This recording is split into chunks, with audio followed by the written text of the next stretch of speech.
Good evening, everyone. My name is Ryan Diaz, your regular anchor on the IARFC Tuesday podcast, Season 8. I am a registered financial consultant, a chartered wealth manager, a practicing financial planner, and a risk management specialist. Welcome, everyone, to the second episode of Season 8 of the IARFC Tuesday podcast. But before we start, let's thank IARFC PH, the Philippine chapter of the International Association of Registered Financial Consultants, for putting together this podcast. IARFC Philippines is an association dedicated to the craft of financial consulting. The association is the sole organization authorized to conduct the RFC conversion course, as well as continuing education in the field of financial consulting. Season 8 is our international series in partnership with the IARFC Home Office and superb support of IARFC Public Relations Officer Susan Kappa. For episode 2 of season 8, our topic is long-term care in the 21st. As a registered financial consultant, you have a fiduciary responsibility to help your client families have a plan and a solution to the potential of long-term care expenses in their future. Most folks know or expect that long-term care is an inevitable part of growing older. However, human emotions and often just procrastination events or prevents the use of efficient solutions to the most expensive healthcare in many people's lifetime. Master the skill and art of each family's optimal solution to long-term care expenses and watch your client explode with referrals. And there's no better specialist to talk about long-term care than our special guest tonight. Alan is a retired U.S. Air Force Fighter Weapons School Top Gun graduate. Para movies, right? Remember Tom Cruise? And former International Air Forces Navigator of the Year. Alan's experience in insurance and financial services spans more than 35 years. Older than most of you guys. He is a nationally recognized author and speaker on elder care issues and has served as a licensed and credentialed adjunct faculty instructor for the top 3 nationally accredited financial services academic institutions in the USA. Alan was the 2023 Lauren E. Dunton Lifetime Achievement Award honoree and selected as the 2024 NSSA of the Year. And Alan has completed the curriculum requirements for at least 20 designations. Imagine that. His designations are longer than his name when you see it on his business card. So we should really listen to this guy tonight, my dear friends. Alan Kuiper has sold an insurance marketing firm and an estate planning firm. He's worked for one of America's largest insurance company and as its Mr. Fix-It to special projects. And for the past 20 years, he's dedicated his career efforts to aid families in having the highest probability of succeeding at the business of retirement. Alan has authored and co-authored 3 national bestsellers. The first and second editions of Your Retirement Timeline and Winning the Retirement Ones. He's produced The Baby Boomer Dilemma, which is the only second documentary in the USA to receive a Motion Picture Association of America rating. After a 24-year career as both an enlisted man and then an officer of the U.S. Air Force, Alan retired from military service as a Top Gun instructor. So again, remember the movie Top Gun. So it's similar to that. So he's the real deal, guys. Alan is simply a man working to honor his family, friends, and colleagues by striving each day to make the world better.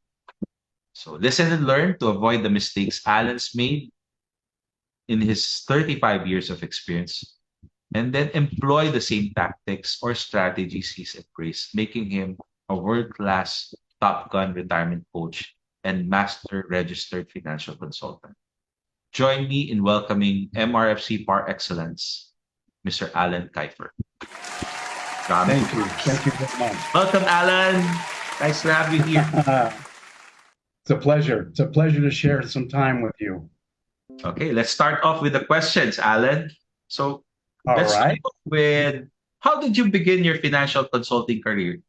You were a military guy. So how did you get into the consulting business or career? That's a great question. When I left the military, I knew I didn't want to fly for the airlines. It's a very boring job flying at 35,000 feet for hours on end. So I wanted to do something active, and I also felt I wanted to do something to be of service. And so I answered a lot of ads to sell vacuum cleaners, to sell vitamins, to sell just about anything under the sun. And nothing hit me until I was approached to offer long-term care insurance to retirees in the States. And I thought, those people need that kind of assistance. They face expenses that are unknown when these events occur and the inability sometimes to pay them. And I thought I would be a recession-proof career. So that's how I started in financial services. Wow. So is it somewhat accidental or you just came, Indeed. right? Oh, just like It, us it, here. it, Nobody wants to Indeed. be in the financial service industry here. Anyways, so uh, when did you realize that you made the right career choice, moving into financial advisory or becoming a financial consultant for retirees? How It did that happened rather quickly, Ryan. It happened rather quickly. It was about a year and a half after I started offering long-term care insurance solutions to families. I actually had to deliver the first check on a claim. And when the family met me at the door, they were in tears because they didn't know how they were going to pay the bill. And then I decided, you've picked the right career, Mr. Kiefer. Now you need to do more than just offer a solution when people get real sick and need to pay bills. You need to be able to do more than just that. was that your first aha moment regarding long-term care insurance, or was there another Yes, situation that made you think of it as something that you will do in the long term as well? it's a great segue, a great question as a follow-up, Brian. It was about 4 years later, I was introduced to NAIFA, the National Association of Insurance and Financial Advisors.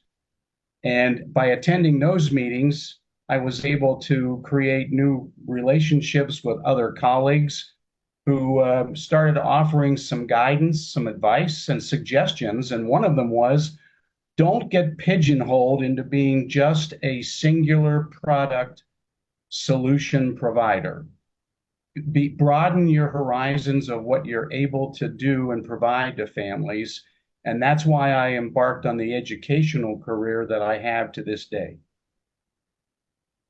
It's very nice. That's good learning for all of us here in the Philippines, especially those who are just starting out, wherein normally they would have this myopic vision of just selling one product or just doing one thing in their career. So let me ask you this. What three things motivate prospects to ask and follow your advice regarding long-term care? So it's quite well, it's not really a very wide market, and most of the time, retirees, whatever money they have, it's just the money that they have. So they're very sometimes they script on their budget on these things, and until well until it's too late, right? So Right. what are those three things that you think motivate your prospects to ask and follow your advice regarding long-term care? I'd like to answer the three parts to that question and then follow up with an additional thought for our members. First, I think they're in fear of losing their independence and their dignity. If they can't afford to pay for the expenses they're experiencing, that means someone else has to pay, and that could be family. And they don't want to be dependent on their family for their continuing life's expenses. Another one is they fear they could run out of their own money first and then fall dependent on their family. And that can happen very quickly with some of the expenses of serious illnesses leading to long-term care situations. But I think the singular event is, again, losing their dignity, losing the feeling that they can't get up and do anything that day without depending on somebody else to pay the bills for their food, for their entertainment, for their ability to just continue living. And that is something that will just nag on people. It wears on them like stress, and eventually it can wear them down, and they lose a sense of hope. They lose a sense of wanting to continue living because they feel, what's it worth? And so, what we can do as professionals is provide them and their families the ability to minimize these expenses when they occur by offering the product solutions that best fit that family and their budget. And it applies to both circumstances. The care they would like to receive, where they would like to receive it, delivered by whom they would like to deliver the care, and can they afford to pay for that to some degree? And I enjoy helping people find the money to help afford them peace of mind. It's very similar to life insurance, right? So it's really giving that assurance or that confidence that they can fight life's challenges head on. So Indeed. it seems that it's true for wherever you are. It's not just there. Even here in the Philippines, once they realize that, they see the importance of the things that we do for them as financial consultants. So I'm a bit of a numbers guy. So let me just ask this. Do statistics and data help families make decision to get an LTC solution from you? What two facts or statistics encourage people to purchase long-term care, Ryan? Is that the question? Yeah. Are statistics a big factor in making their Are decisions the to get LTC? it might have been at one time, but they're aware now with the aging of the planet, not just the aging of the United States or the aging of the Philippines. The Since World War II, we have had this baby boomer population across the planet, and if they still have parents alive, they're in their mid 80s.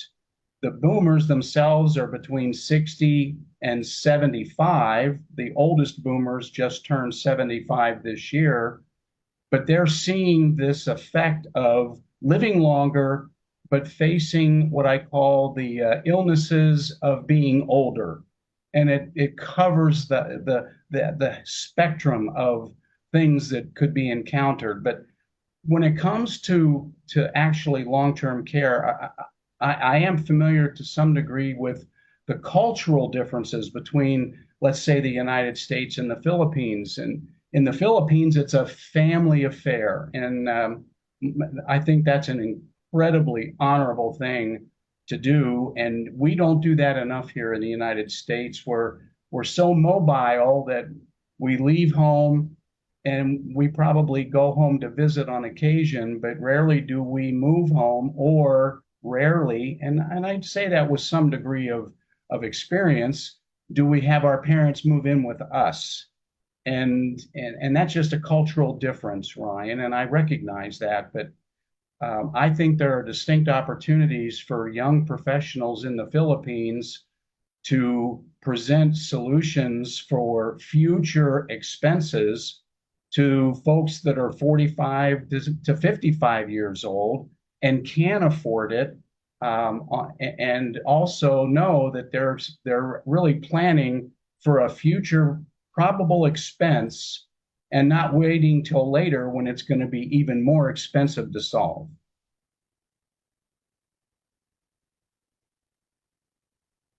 Great. Thank you for putting it closer to our hearts and how we do things here. It's Indeed. really quite different or opposites, worlds apart. But actually, times are also changing. Most of the younger Filipinos now are thinking of planning independently from their families. But you're right. With most of the baby boomers, they normally live with their families, and the children would put up for their care and requirements aside from Right. the money that they already have. Well, the principle that we apply here is we would rather have our parents use their money on themselves, and then if there's something lacking, we just fill it up with whatever is needed. Anyways, thank you for that. You're welcome. Is providing optimal individual solutions to long-term care expenses easy, or is it hard? That's a good question. And let me offer this as a thought. I'll call it the secret to succeeding in starting out at financial services for the younger members. There's no secret. It's just hard work, and hard work reaps benefits. That's just not just the educational aspect, but it's the number of families that you meet and the number of families that become clients of yours. And you build that over time. So I often hear what's the quickest way to become really successful? And I wish I knew that answer. I didn't find it. I found a way to become successful over time. And I don't measure success in how much money I make or how many policies I've served. I measure it in the number of families that entrust me with providing them solutions for their future. So it's all about capturing that entire family group, not just the head of the family and the wife or husband and wife or whatever. It's also capturing the children. It Wow. can be, college in America now is become really a bit of a joke, and that's unfortunate because it is a scene of higher learning, but uh, often you're meeting with families where the kids are grown, they're out of the house, somewhat different again to the Philippine culture, Ryan, and I recognize that. But nonetheless, the mom and dad are worried about their kids and their kids' success and survival and progress in their own careers and family development. So they often want to take the potential burden off of the kids paying the long-term care expenses by looking at solving it for themselves so that when the need arises, the kids aren't first trying to figure out how to catch a plane, a bus, or a train to get home to mom and dad, but also how to have money to pay the expenses that are just coming in the mail month after month. And it's a lot of caring that goes into financial services and solutions for each individual family. And that's why I applaud the audience pursuing it as a career. A career is not work, it's an enjoyable habit. So talking about going towards focusing on long-term care, what are the first steps to becoming a long-term care focused RFC? Ah, that's a very good question. And I would suggest that you need to become familiar with the top 3 or 4 product solutions available to you to provide to families, whether it's critical illness assurance, whether it's whole life assurance with accelerated death benefits, whether it's an endowment policy that will provide cash monies at a specific time in the future. You become familiar with those that are the most opportunistic for the families you want to serve. to actually purchase and put in place in their financial plan. And that way, nobody can be better than you because you've targeted on those products that are optimal for the families you want to serve. It doesn't have to be necessarily be a product that is for long-term care or designed for long-term care. So we could actually adapt what's here because from what I know, we don't really have long-term care insurance here. So it's all about Exactly. understanding how our existing products can provide that as part of, well, long-term care. I Perfect. get it, right? Perfect. Yes, perfect response, Ryan. For example, if I may, AIA, AXA, Sun Life, Prudential, Manulife, for a few companies that are well rated and have, I think, from my research, very, very good products for solutions. As an example, offer critical illness, uh, and the critical illness policies have a trigger known as a loss of independence that would provide monies for long-term care situations. So just one example of a way to find unique policy and product solutions to fit the families you're going to serve. And the second element, Ryan, pick an aspect of the marketplace to serve. Don't try to have the product skills, but then try to use it with people aged 25 to 85. Pick what I call a target market that you can become very familiar with their unique living needs and objectives. And I believe that's a lot of common sense, what 55 to 65-year-olds really want to accomplish. They want to stay healthy. They want to enjoy the remainder of their years going forward, and they don't want expensive surprises without a solution. And when you can provide solutions to those things for them that fits their budget, they'll not only be very happy with you, they will tell their friends and neighbors about what you've helped them do as well. So that's great. I'm learning a lot right now talking to you. So it's like uh well, somewhat being in front of a master and a Padawan listening to his master. Sorry about the Star Thank Wars you. reference. No, quite Okay. all right. Where does confidence in discussing long-term care, uh, when does it become important when you're discussing it with your clients or From prospects? from the start, you act with confidence, you speak with confidence, you deliver your conversation with confidence. And even when you're new and just starting, or you've been at it for 6 or 9 months and you still feel you lack confidence, put that aside and act with confidence that you know what you know, you're willing to learn what you don't yet know to be even better at doing what you do. But confidence begins from the start. If you show a lack of confidence, it reads on your face like a teleprompter and it tells the family you're uncertain of what you're discussing with them. And that's the last thing any of us would want when we're first starting out meeting with families.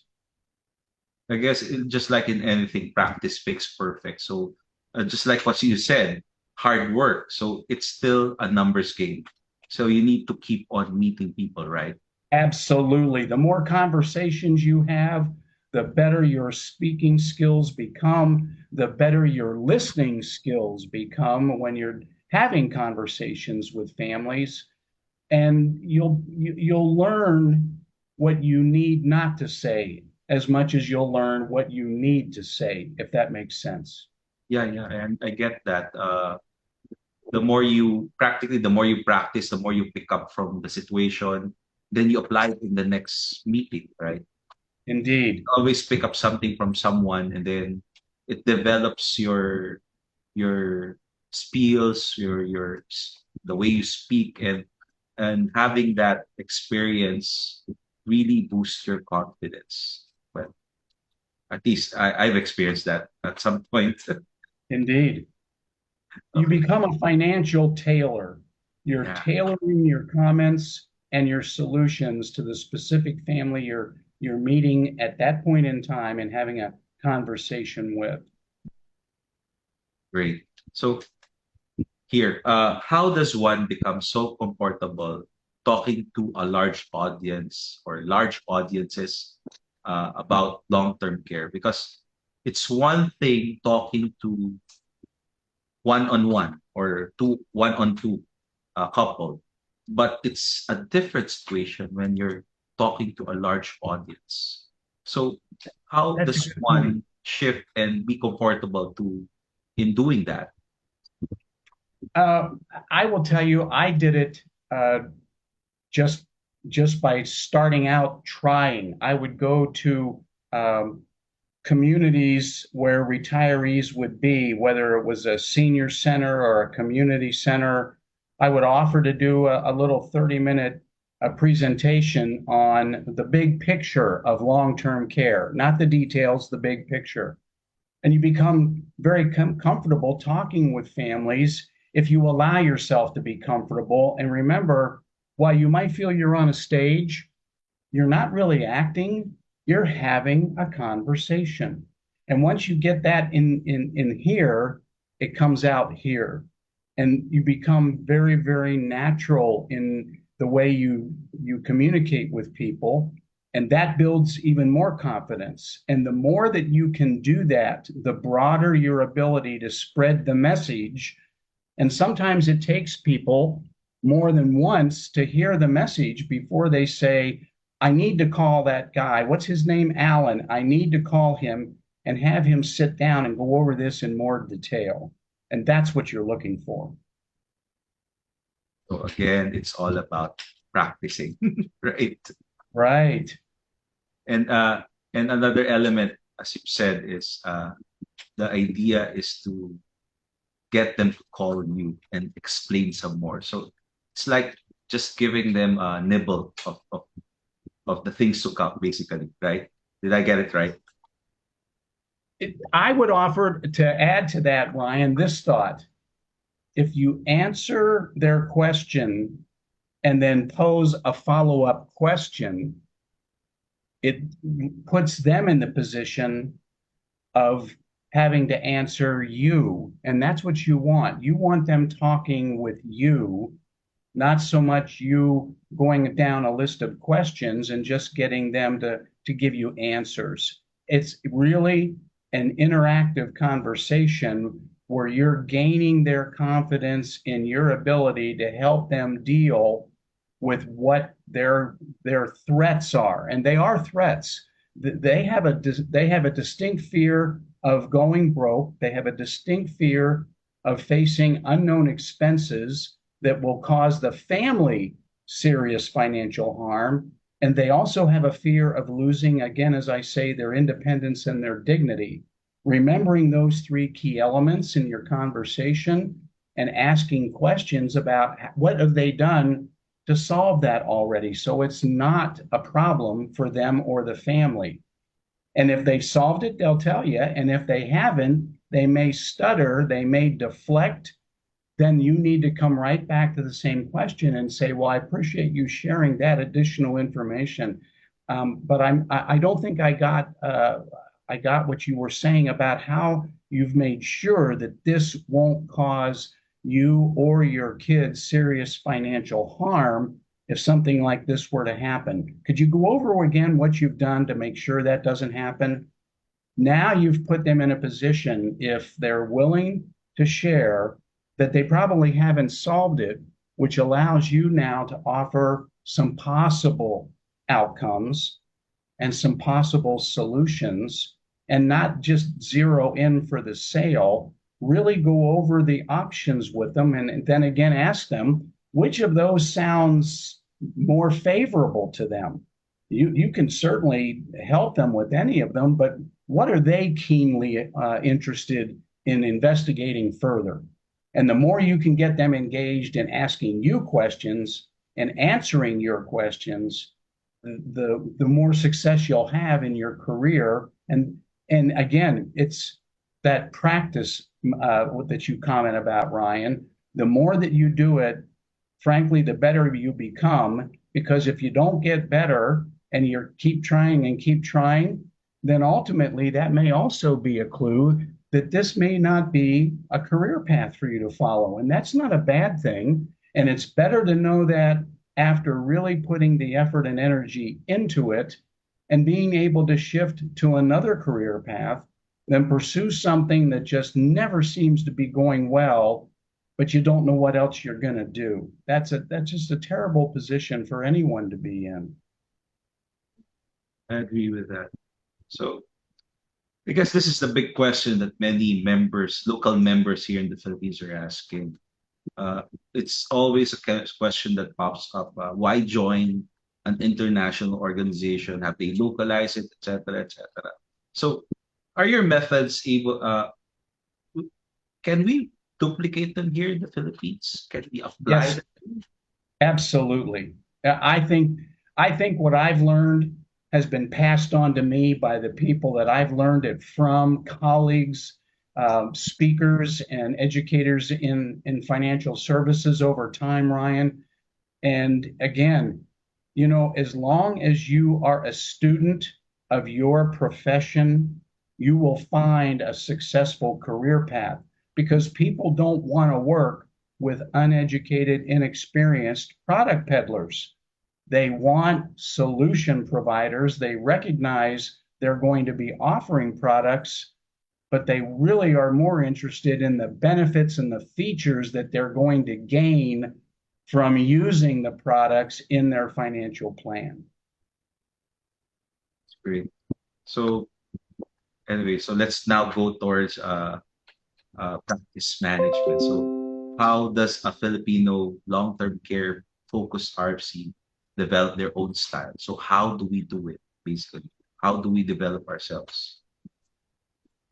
Well, if you're just starting out, I would suggest you find somebody in the community that is doing similar things and you go have lunch with them. You explain to them what you want to do and who you are and what you're about, and they'll take you under their wing and they'll help you learn the specifics of how to approach this as a career step by step.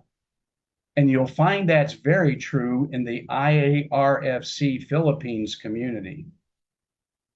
It is a community of colleagues wanting others to become successful in their own right. And there's no fear of competition. In fact, they embrace it because they know they can't serve everyone. And they know they need others to join IARFC Philippines to help serve the families out there that need help. Get a mentor, basically. Be Yes, mentored. indeed. You bet.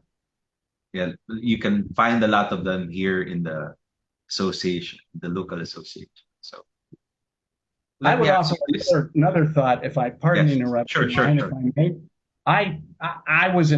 I had no sales skills. I flew jets for the Air Force, Yeah. so I listened to tapes that talked about salesmanship, and it wasn't closing the sale. It was, fortunately for me, I embraced those professional speakers and educators that talked about engaging in a conversation. I know I've used that word a lot, but it's sincere in my heart about what I'm doing each and every day. And if people will listen to those tapes about engaging in dialogue and conversation and asking questions and trying to be of service, then naturally they will grow in not just their confidence, but their ability to succeed by actually selling products that are a valuable resource for the families they're working with.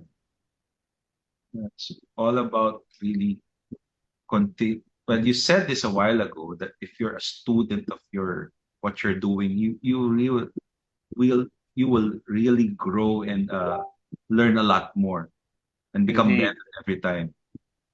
I like that actually. Being an eternal student practically. So let me ask you this. You're co-chair of the MRFC program of the IARFC. So what professional programs would help RFC members become outstanding long-term care advocates? Well, if they were to look at NAIFA, the National Association of Insurance and Financial Advisors, and their website, they actually have a long-term care aspect to their website focusing on elder planning, elder care issues, and long-term care in particular, Ryan. And that could be a good resource for folks to continue their learning. In addition, I'm sure the members are familiar with MDRT, Yeah. Million Dollar Roundtable. Yes. And there again is a great resource with some of the books in the book library that are available and have been written specifically focusing on long-term care and long-term care solutions for folks.